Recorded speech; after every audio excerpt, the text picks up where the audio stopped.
KLSX. Thank you very much indeed. We've had a lot of people hoping that you would show, and I told them that I was kind of feeling bad because I hadn't been here in a couple of days, and I hadn't made any contact with you, but I said, no, you wouldn't forget or just blow it off, but I thought maybe something had happened. Nothing's happened. Good. Well, welcome to it. Thank you very much indeed. Good. It's good to have you here. I'm going to play something, and because you just walked in, we're going to get you something to drink, and we've got 2 hours. He's going to be here till 10 o'clock tonight, so Roger Waters is here. He is in the studio, and we will be talking to him and playing a lot of Pink Floyd music and Roger Waters solo music.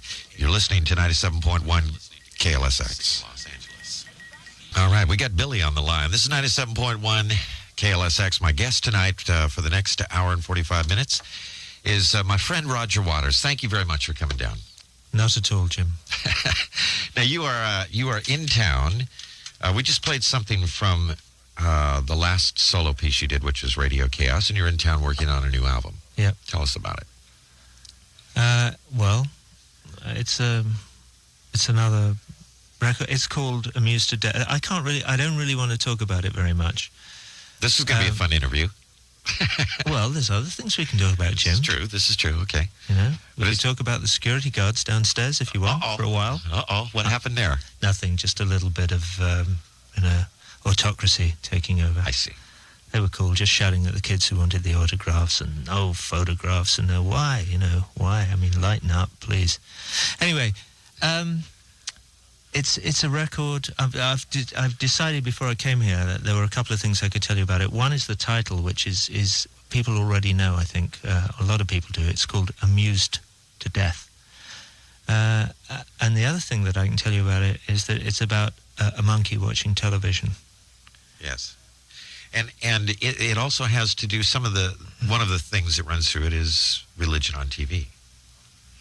I can't respond to any more of these questions. I claim the Fifth Amendment. I refuse to answer that question on the grounds I might incriminate somebody. I see. So you're not at liberty. No, I really don't want to talk about the new record. It's terrific. We're mixing at the moment. I've been writing the songs and recording them in bits and pieces for the last 4 or 5 years. I'm very excited about it. I'm having a terrific time over here. I'm working with Pat Leonard and with Nick Griffiths and James Guthrie and myriad other people who are too unimportant to mention their names. Well, how about this guy that plays a little bit of guitar? Can you mention his name? Yeah, I can mention his name. Jeff Beck has worked on 5 or 6 of the cuts on the record, and we should maybe talk about that at length later on, because that was almost a religious experience for all of us. I mean, he is unreal. Yeah.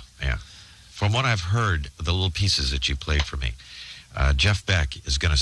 I don't know if it'll surprise people, because they know, everybody knows how good he is. It won't surprise guitar buffs, because all the musicians and guitar players in the world have always known that there was everybody, and then there was Jeff Beck. Yeah.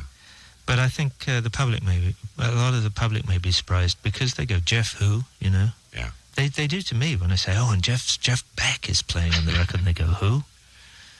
Because he's been very low profile. Yes. Well, our audience will know who Jeff Beck is. And, well, he's extraordinary. Believe me, it will be worth the wait. We've got lots of things to ask you about and to talk about, and let me play something from Dark Side of the Moon here, and we'll let you open up your bottle of Perrier, and we'll get into it. This is 97.1 KLSX. Roger Waters is our guest tonight.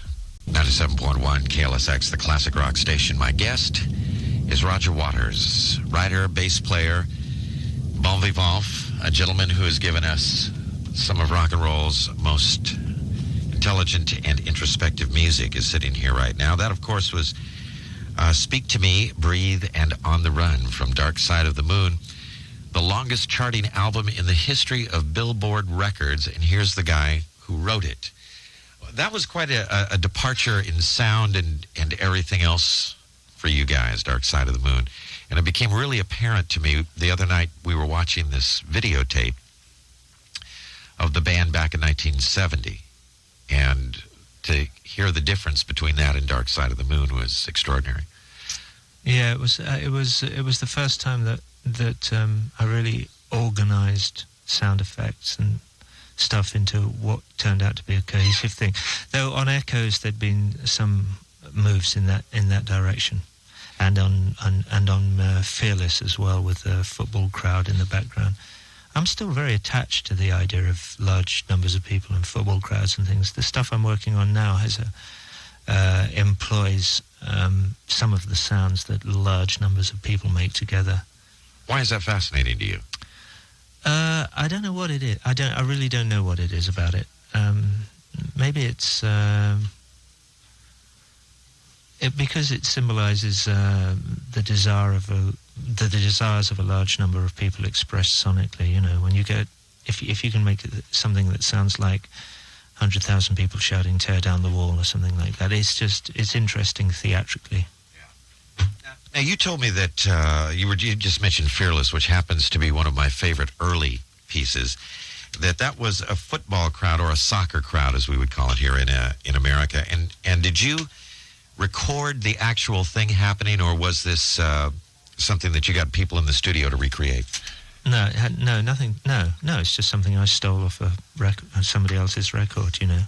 Oh, I see. We started. I see. No, it's a recording of the Liverpool supporters at Liverpool Football Ground, and one end of Liverpool Football Ground is called the Cop, and "You'll Never Walk Alone" was the song that they adopted. I see.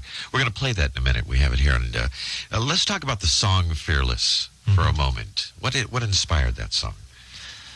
Jesus, it's hard to remember it. It's a while ago, yeah. Jim, yeah, I can remember the guitar riff. Yeah. That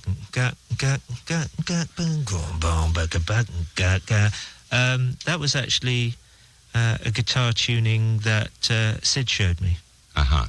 Way before that, and I really liked it. It's an open G tuning. You tune the bottom E string to G, up to G, take the A string down to G. Pencils and papers, boys and girls. Leave the D where it is, leave the G where it is, leave the B where it is, and tune the E string. No, tune the B string down to E. Is that right? No one's following this at all, but so you tune the guitar differently, and Sid Barrett showed you this? Yeah, he did. It was a song he was working on which he never completed. He must have forgotten about it somewhere along the way. With that particular guitar tuning, I liked it. I see. The song, I can't remember. My Father's in it, I know that. Yeah. And there are magistrates and, symbols of law and order and all that stuff in it. Let's listen to this. This is called Fearless. It's off of I'm sure I'll Metal. remember it better when I've heard it once. We heard it. And we have the crowd at the end that we were talking about. You're listening to Roger Waters, who is live in the studio with us on 97.1 KLSX. The song is called Fearless, and it's off of Metal. And the gentleman who wrote it is sitting here with me. His name is Roger Waters, and that's an amazing song. It really holds up. I've always liked that tune. Yeah, well, having listened to it again, it's quite clear what it's about. It's about leaving home, deciding what it is that you believe in, and sticking to it, which is why that song that the Liverpool Football Club fans adopted is such a good song, because the chorus, which you may not be able to pick out there, is walk on with hope in your heart, and you'll never walk alone. Yeah, very which good. which is a good sentiment. You know, that's I don't want to get off into a soccer land here because it's not that big in America. Neither do I. I couldn't be less interested than I am in anything than I am in soccer. Yeah, right. But there is when I went to this game with you over whoever we saw, and I saw the crowd do that. Arsenal Football Club. I was stunned because nobody is standing up like the band leader and leading this thing, but these people are singing in absolute perfect unison at the top of their lungs. It's phenomenal how they do that. And you said some of these songs they make up, right? And kind of pass around? Yeah. They have very, very small brains, most of them. So I see. They react together like chips in a computer. I see. And very peacefully too, I might add. Well, no, not peacefully at all. They normally beat each other half to death after the game. Which is sad. That's one of the things that I noticed over here, which is good about the American football crowds. Mindless as some of them may be, there are kids there, and you can buy a hot dog and buy a beer, and they appear not to beat each other to death afterwards. Yeah, baseball is really kind of the family game here that we have, and you can take your kids to it, and that's nice. Tonight I want to, because you and I have done interviews before, and we've pretty much covered history and stuff. I just want to kind of jump around to different periods of your career, if you don't mind. and ask you different things, not necessarily in chronological order. One particular thing I want to talk about tonight is the wall in Berlin, which I found to be an absolutely extraordinary, event. And it was the last time I saw Bill Graham and talked to him alive was at the wall. Me too. And was it really? Mm-hmm. He was, I will just set the stage for this question by saying this, that when I was there at standing at the Brandenburg Gates where you had set up this enormous stage, which I guess is the largest theatrical event ever staged. It was 600 feet long, is that correct, the stage? Something like that. 80 feet high. Anyway, right before the concert was to begin, I saw Bill Graham, and he's walking out toward his seats, and I said, Bill, make sure that you see this thing from beginning to end. Make sure, oh, yeah, I will. So he disappears, and he goes out and watches it. The concert plays. It's about an hour after it's over. I'm walking around backstage, and I run into Bill standing there by himself, looking up at the back of the thing, speechless. He was just that's how much Bill Graham was taken with it. He'd seen everything in the world. Did it come up to all of your expectations? Because that was one of the most, logistically, I can't imagine anybody trying to do that at all. So did the event come up to your expectations with what you wanted to state with it? The video record of it, now that we've fixed it, Yeah.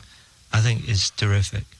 And I've watched it a number of times, and I do get shivers when I see, I don't know, Bring the Boys Back Home with all those Russian soldiers on stage, and almost everybody who took part. It was terrific. It was a nightmare for part of the night because we lost power. After the first night, after Scorpions had done In the Flesh, which they did wonderfully and everything was going great, we lost power on stage. And so I had to go down to the front of the stage in front of the 320,000 people and tap dance and sort of smile and wave for a few minutes. And that was scary. That was terrifying. But the gods smiled on us because it was a wonderful sunny day and a lot of people turned up. And once we got the power worked out on the stage, it all worked out pretty well, which was a miracle because logistically it was a nightmare.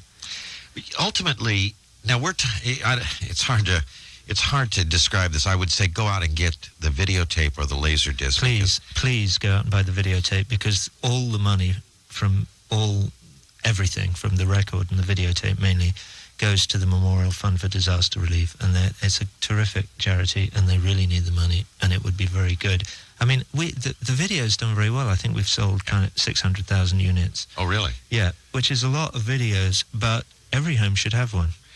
Well, I'll tell you, I've watched the video probably 4 times, taken it to people's houses, watched it on different systems. It's absolutely wonderful.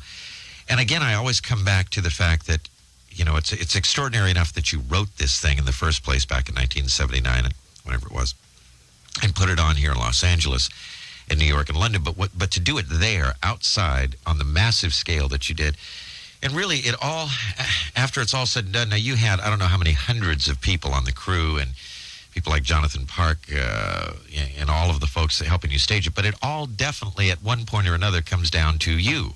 You are the guy in charge of the whole production. Yeah, but it wasn't really like that there because the piece of ground that we were doing it on, nobody had set foot on it since 1945 except for East German border guards. So it was a very bizarre situation. We're playing on a piece of ground that the Berlin Wall, which was there in November and wasn't there in July when we did the concert, used to run right through the middle of the place where all the audience was standing. 5 weeks before we played the first note on that Saturday night, it was a piece of bare ground with the East German army all over it, looking for mines. We dug up everything within 5 meters of the surface that was made of metal, and we found the most unbelievable stuff down there. We found Nazi bunkers that, the kind of elite Praetorian Guard had lived in, because the entrance to Hitler's main bunker is right there in the middle of the site that we. So it was an extraordinary feat of engineering and all kinds of other skills by the people who put it on. You mentioned Jonathan and Mark Fisher, his partner, and everybody else who was involved. It was quite incredible that they managed it in 5 weeks from nothing. Yeah, if you go out and get the video, you will see something that you won't even believe. Let's do a cut from that. And you were very I thought, very generous about getting all of these people to come in and take their part. And there's a whole list of artists that came in, but one that we wanted to play here was Bryan Adams doing Young Lust. You particularly liked his version of that. Well, he was great. He just, I rang him up. He said, I'd love to do it. He turned up at rehearsals. He knew everything. He couldn't have been nicer. It's great that he's had this big hit since then. Yeah, all right. With the Robin Hood thing. But he sang Young Lust wonderfully. Great. Let's hear it now. This is The Wall in Berlin, 1990, and it's Bryan Adams doing Young Lust. You're listening to 97.1 KLSX. I'm Jim Ladd with Roger Waters. 97.1 KLSX, the classic rock station. Oh, this is Mix Lady. It's about to come on stage. Is it really? Yeah. Did she do that? Yeah. She was great, wasn't she? Sweet. She was so pretty. God almighty. She's a very pretty woman. Yeah. We'll get to that later. We could go on and on. Let's talk about your favorite performer at the Wall, which was Sinead O'Connor. This is someone who really came through like a trooper, huh, Roger? Sinead, unfortunately, was the one exception to the general rule that everybody was wonderful. I mean, what an ace wipe this woman is. She is unbelievable. I in my more charitable moments, put it down to the fact that she's young, and she just doesn't get it. She didn't get it, did she? She doesn't get any. I don't think she gets any of it. I mean, she is. Now, I heard a rumor that this woman, we're speaking of Sinead O'Connor, actually, in fact, asked you to rewrite one of the songs of The Wall, of the story for her. Is that a true statement or no? She did. I mean, between January and like the middle of June, when we finally settled who was going to be who and who was going to sing what, and my wife and my family and a guy called Tony Hollingsworth went through 5 months of living death. I mean, really, trying to, people say, well, yeah, I'd like to do it, who else is doing it? And, but most of the people who ended up doing it just said, yeah, I want to do it. And Sinead was prevaricating, but she was on the list that the record company had. I'd done a deal with Polygram, and she was on the list, so I had to try and get her. So I flew to San Francisco to speak to this woman in her hotel, which I did. And after this meeting, her manager, bless him, a guy called Steve Fagnoli, said, Sinead wants to do it, we're in, we're going to do it. Just give me 48 hours to do my manager thing, and everything will be cool. Yeah. They then disappeared for 3 weeks. You couldn't get hold of any of these people. So we were beginning to panic slightly. And finally, Fagnoli came on the phone and said, Sinead's worried about her image. She's worried that there aren't any young people in the show. Oh, really? Well, so, what can we do?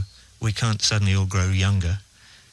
No, but Sinead thinks that what would be good and make it better for Sinead's image would be if you were to rewrite one of the tunes from The Wall as a rap song and get one of the... No, as a rap song? Yeah, and get one of the young black, politically committed rap artists to perform it. Oh, jeez.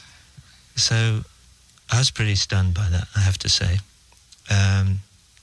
I suggested to her that might be a little bit like a not very well-known ballerina asking Tchaikovsky to rewrite a bit of Swan Lake as a bossa nova. But I didn't, because I didn't think she'd have got the joke. I didn't think she'd have understood that. Anyway, push came to shove, and in the end I told them to bleep off. So here she's being asked to join in the presentation of The Wall at the Wall in Berlin, and she doesn't get any of this about what it symbolizes, what the Wall itself says, and then the performance at the time and the Berlin Wall. None of this matters. It's Sinead's image. No, well, she probably did get some of that, but she's very confused. I mean, this is a woman who the album that she just made was like 10 Sinead O'Connor tunes and a Prince tune. Yeah. And if you listen to the record, and I did because I thought I ought to, I listened to it on the plane as I was flying up to San Francisco, and I have to say, I didn't mind it. It was okay. It wasn't, something that I would turn off, and it wasn't Neil Diamond or anything. It was all right, in a way. But one tune on it, what is it? Nothing Belongs to You or something. What's it called? Never listened to it. I Never Something You Too. I can't remember. Anyway, whatever the hit was nothing like any of the rest of this record. Yeah. This was like, whew, yeah, well, this is all right, but I think it might be better for Sinead's career and image if we had a hit record on this album. So it sounded very false to me. Yeah. Well, then let's talk about somebody positive who I thought did a great job, and that was Joni Mitchell. She did. Let's talk more about Sinead. I haven't finished with this bitch. Okay. So anyway, she's bald, and she has like an attitude. She's bald with an attitude. Yeah, she was. We lost power, as I said, and so we lost Sinead's number, which was Mother. Uh-huh. And so what the people who watched the live show got was the Friday night, because they had to put the videotape from the Friday night in because we were going out live on satellite. And we lost part of the stuff that the band were involved in. We lost Uta Lemper's number, The Thin Ice, and Garth Hudson and the other guy. Garth Hudson was playing a soprano solo on that. We lost Mother, which they were involved in as well. Everybody didn't go to the party when the show was over. Everybody, and I went to see them all in their caravans and said, look, we lost 3 songs. We've got to wait till the audience have gone, go back on stage, fire the cameras up again, and re-record everything, because this is for the Memorial Fund for Disaster Relief, and we have to produce a proper product that they can sell, because they've put the money up for this thing, and we have to do it. And we won't be able to do it till 2 or 3 o'clock in the morning, and will you please stay with me and re-record these 3 tunes? Everybody just said fine, except, guess who? Hey. Anyway, I'm sure she's just a little confused. Yeah. She then, I have to say, we did an interview before the MTV Awards. Otherwise, I wouldn't be saying any of this stuff because, normally it's unnecessary. And she went on MTV and told everybody that the concert in Berlin was masturbation. And I saw this and I thought, yeah, well, you're going to get yours, sweetheart, one of these days. You don't do that, particularly if it's for a charity.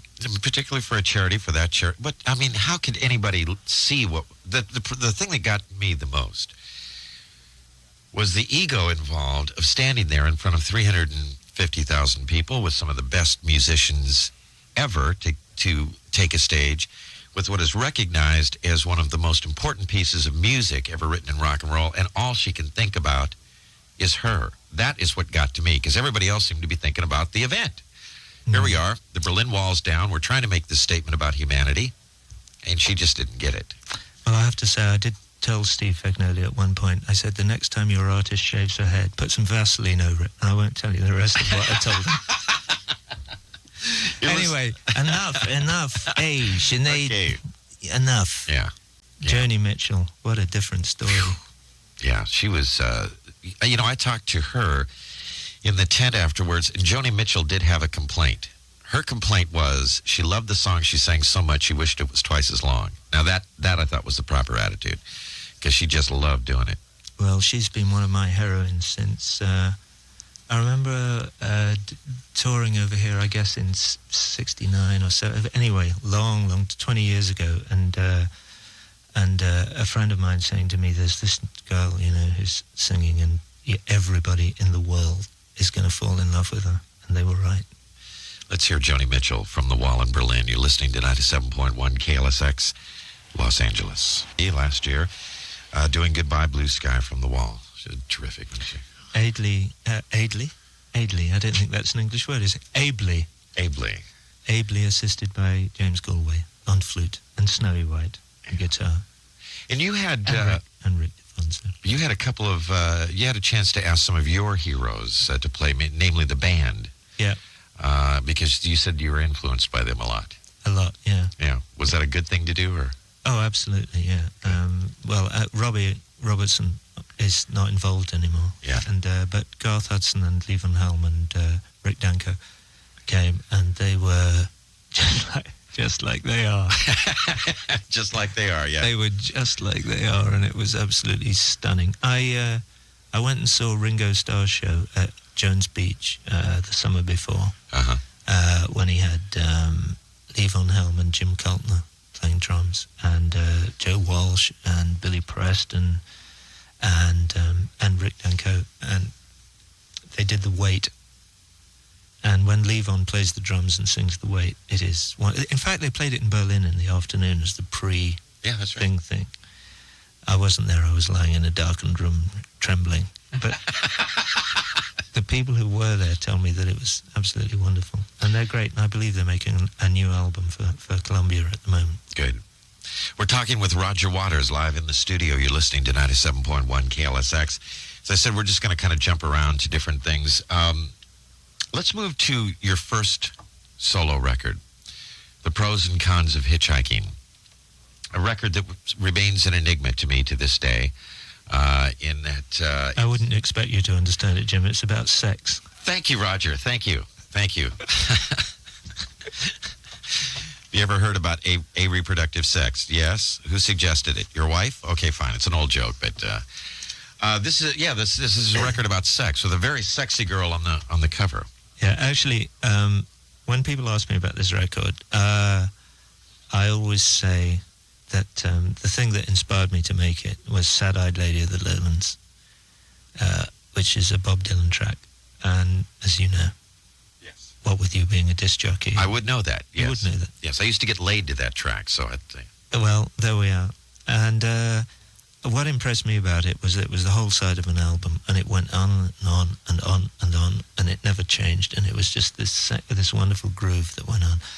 And I had an ambition to make a record that was kind of like that, and this was, in a way, my attempt at that. But of course, all the other needs that I have when I make records about it being about something, and so all that theatrical stuff came into it as well. But really, that was the starting point, which is why it's got that kind of acoustic guitar thing at the beginning.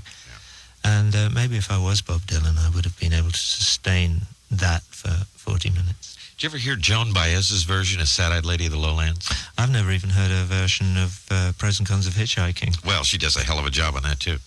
Speaking of sex, and I know this is going to be a real sexist comment, but I do have to mention Yuta, who I had never heard of before, but will never forget after watching her stand there in that white dress.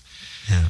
Well, is there anything you can tell us about her, like her phone number or anything like that? And if you get the tape, you'll see what I mean. I mean, this is really a gorgeous woman. I'll give you the phone number later. She's, that's a German woman, and she's very intelligent and beautiful voice, marvelous figure. Marvelous. She sings Kurt Weill and, Bertolt Brecht a lot, and she's a wonderful woman. What can I say?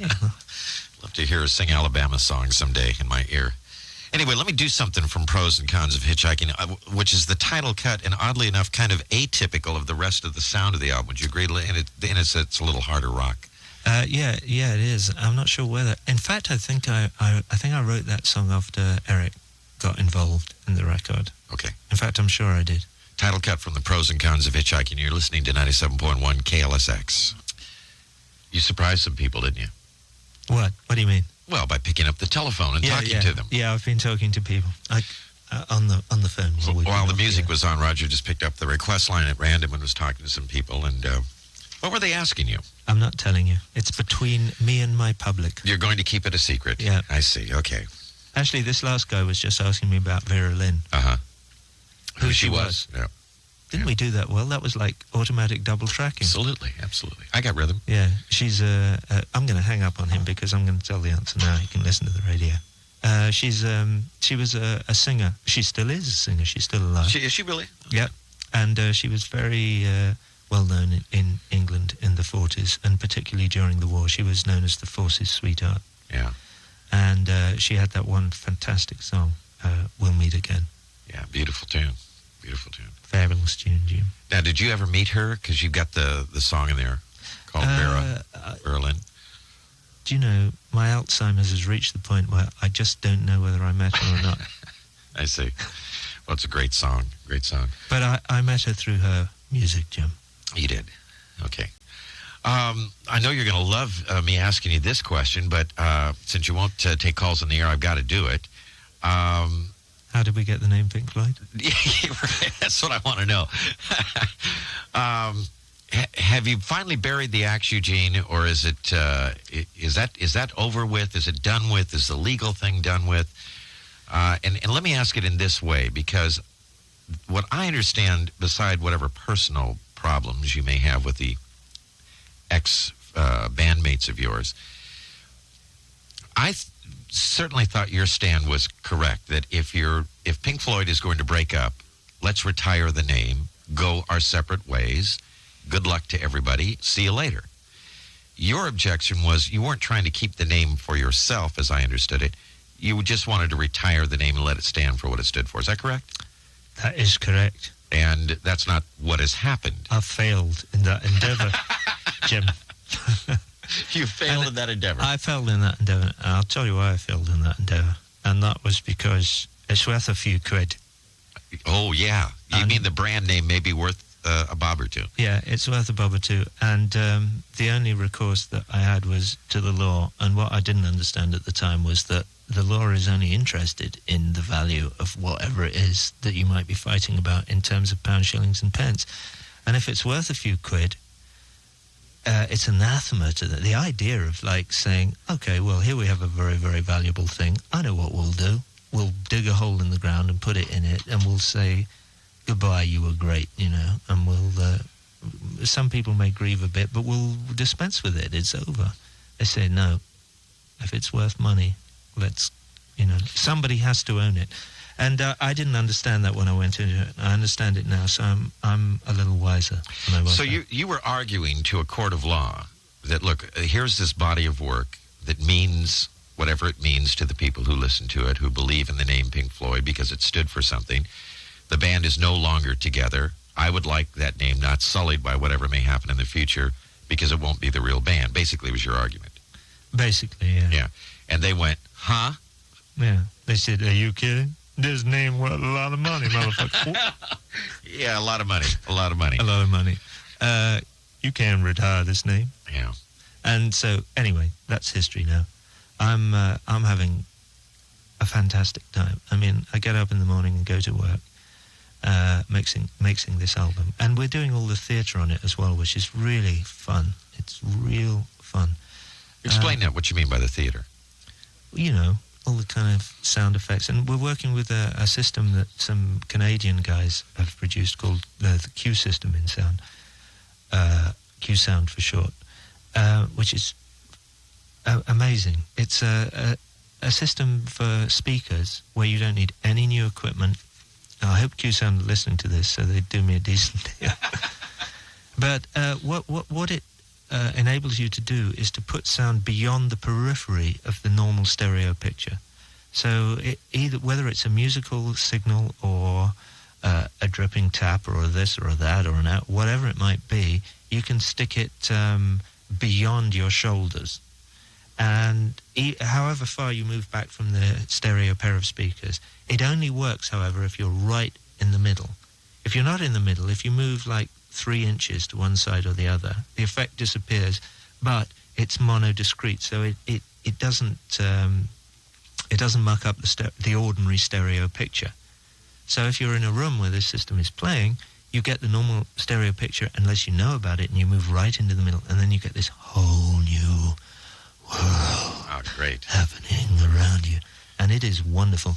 We tend to finish mixes standing in a line with James sitting at the mixer or Nick, and the rest of us behind them in a long line, copying all this stuff that's happening. It's a wonderful. I'm going to play you some later. It's great. You going to play us some later? No, I can't play any on the air. No, but I'll play you some. But I suspect that if I put them in touch with you, they would be very happy to, you know, set up an evening when you could say, okay, guys, let's not listen to headphones tonight. Let's listen to speakers. Get right in the middle and cop what this thing does. Aha. It's been used on records before. Sting used it, and Julian Lennon used it, but they've developed it quite a bit, certainly since the Sting record. Okay, good. And anyway, it's like any of these tools. It's how you use them, Jim. Of course. All right. Well, it's how you use them and how you use the name as well. Let's play something. We haven't done anything from Wish You Were Here, so let me do a song from that now. You're listening to 97.1 KLSX, the classic rock station. Roger Waters is my guest. Pink Floyd from Wish You Were Here. All right. Bring back memories, does it? What a good guitar player that Dave Gilmour is, isn't he? He is a good guitar player. He is a good guitar player, isn't he, Jim? And he also has what I've always thought, and I know we'll just do it. You brought it up. He is a great guitar player. And also, I always thought the part of the Floyd sound was the balance between his kind of soft, ethereal voice and your more, pleading, harder-edged voice. And the combination of having those two was always great. I couldn't agree with you more. Wasn't that great? But that... What a shame there aren't those two things still in it. It was what it was. We move on. Yes, we do. Because I'll tell you, Jeff Beck can play guitar, too. Let's talk about now, is there anything else you want to say about those guys? I mean, it's over, it's done with, but you're proud of what you did with them? Most of it was pretty good, I think, yeah. Well, no, some of it was crap. Some of it was absolutely... Okay, what was crap? What about Pink Floyd was crap? Adam Hartmother. That was crap? I think so. You're going to break a lot of people's hearts that are on the telephone. Well, I don't mind. If people liked it, that's cool, But I wasn't, in retrospect, that stuff wasn't that great, I don't think. Okay. What are you most proud of in the Pink Floyd era of your career? I think The Wall was the best thing that we did together. All right. So do I, as a matter of fact, so do I. Even though I think that Dark Side, I don't know if it sold more. I guess it sold more, but I thought The Wall was the ultimate Pink Floyd statement. Dark Side was the last real band album. I mean, everybody really contributed to that record, apart from Nick, of course. I see. Are we going to trash Nick now? No. So we've done Sinead, we've done David, so let's get on to Travis. Have I said anything about David? I just said he was a good guitar. No, you did. I agree. You just said he was a good guitar player. Right. Was there how do these things work? I mean, you start off as high school buddies in a garage band. The next thing you know, you're making billions of dollars. You're international rock and roll stars, and nobody gets along. I mean, why is that? Is it just simply when you grow older, you grow apart just like everybody else does? I mean... Well, I don't think you can generalize. To be serious for a moment, I don't think you can generalize about these things. And a number of bands don't grow apart, apparently. I keep seeing Crosby, Stills and Nash on the TV everywhere, but who knows? Maybe but there was a band that has had, and publicly had, huge knockdown, drag-out fights, but they keep saying that they will always come back for the music that band can make when they feel that they can make the music. So somehow that keeps holding them together. But in your case, as you said, that was the last album, and you went on to kind of direct the band after that, so it was a different procedure. It was, yeah. And in a way, it was easier, and in a way, it was harder, In what way was it easier? It was easier for you because you could get your vision out clearer? Yeah, and it was accepted that, I was making most of those decisions about things. And, I don't know. Not that I'm saying that he consciously thought, hey, I know, I'm down in the opinion polls. I'm a wimp. I know what I'll do. We'll go and have a nice, tidy little war that we can't lose and that we can get in and out. And everything will be cool, and then I'll be a national hero and everything will be okay. He may not have even considered that, but nevertheless, you cannot find any other grounds apart from economic pressure from arms manufacturing lobby groups and so on and so forth in this country for fighting that war.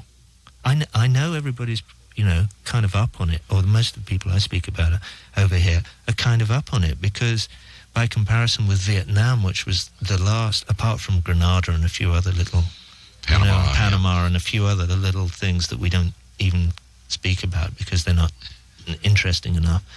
Vietnam was the last one, and that was a very sad and unfortunate piece of American history, which most, of us would like to forget, rightly, because it was a sad, sad thing. Yeah. But Desert Storm people can accommodate because it was nice and entertaining. There was lots of hardware. We had lots of pictures on television of computer graphics of this and that and the other. We learned a lot about, weapons in warthogs that could blow tanks up from, and do, and all that stuff is very sexy and very, very good entertainment. And my terrible fear is that whole thing was only about that. the entertainment factor. Well, it certainly wasn't about freeing Kuwait, was it? Why don't we free the Tibetans? Yeah. You know, why? Why? What's the difference?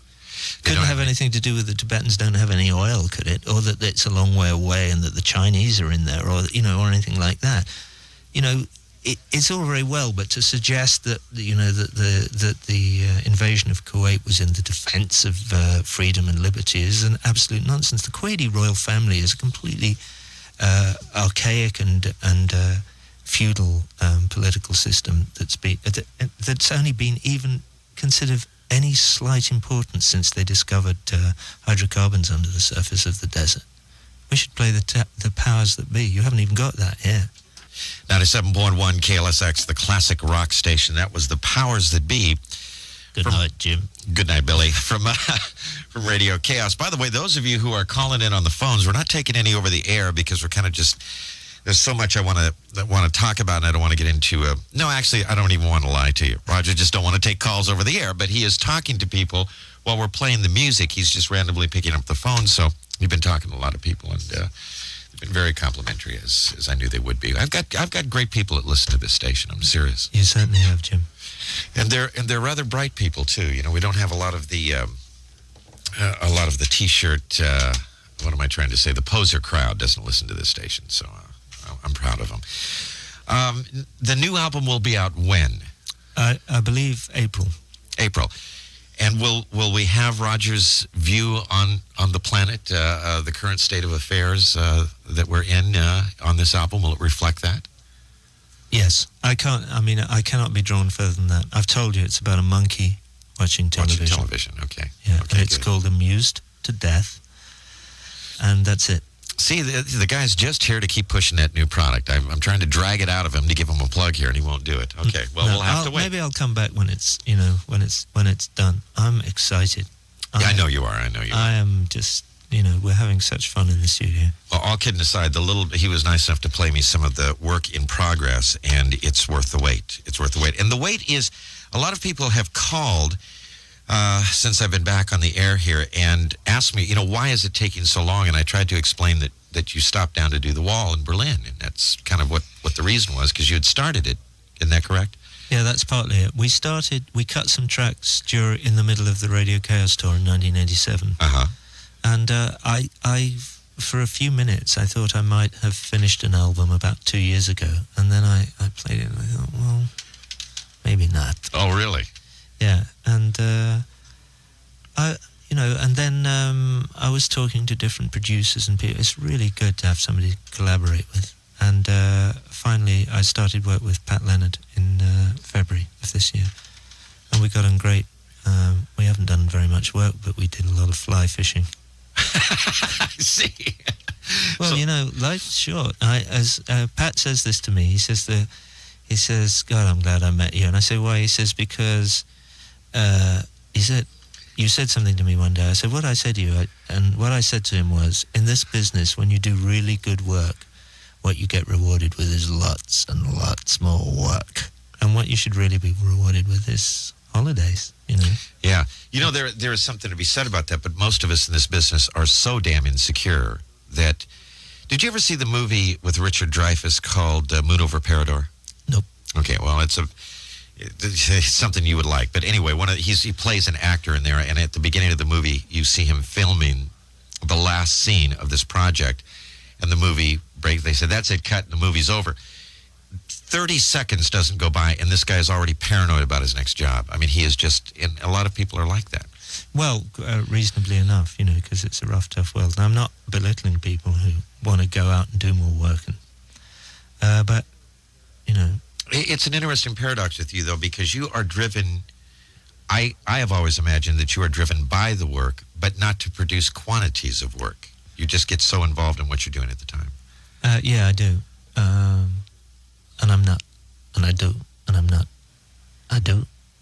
And I'm not. I have got into fly fishing recently, and But nobody cares. I'm not going to ask you about fly fishing. I mean, you and I care about it, maybe.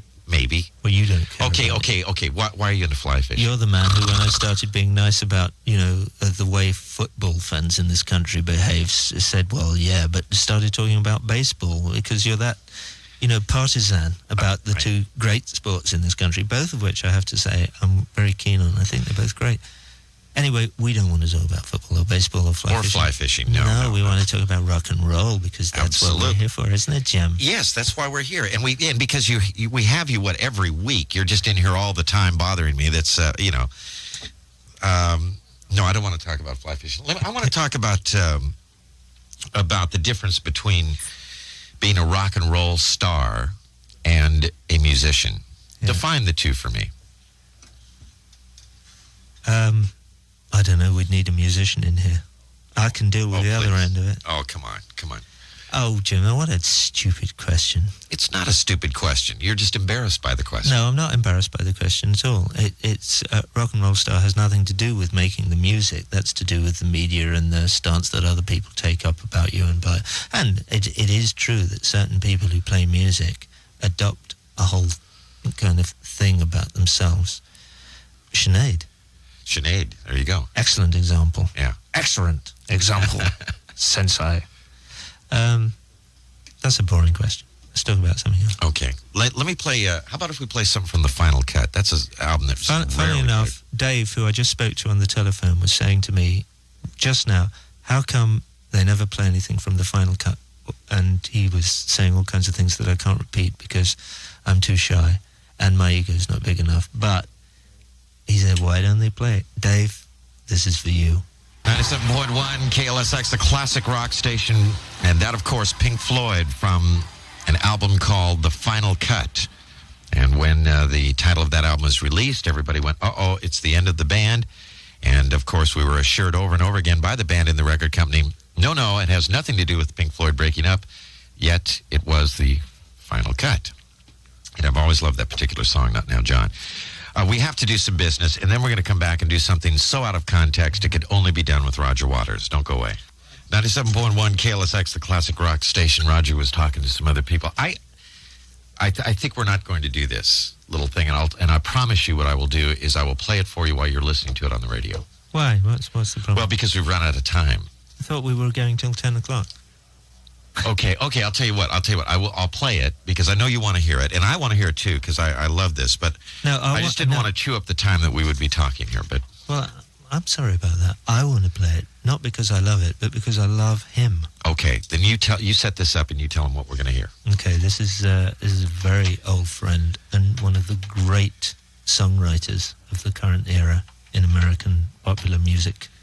And his name is John Prine, and this is on his new album, which is called John Prine, The Missing Years, and this is called Jesus, The Missing Years. All right, this is a request from Roger Waters on 97.1 KLSX. That is a great song. That's my man. John Prine, ladies and gentlemen, on 97.1 KLSX. That was a request that Roger brought in the tape so we could hear that tonight. And that's a new thing from him. Yeah, it's a new album. Okay.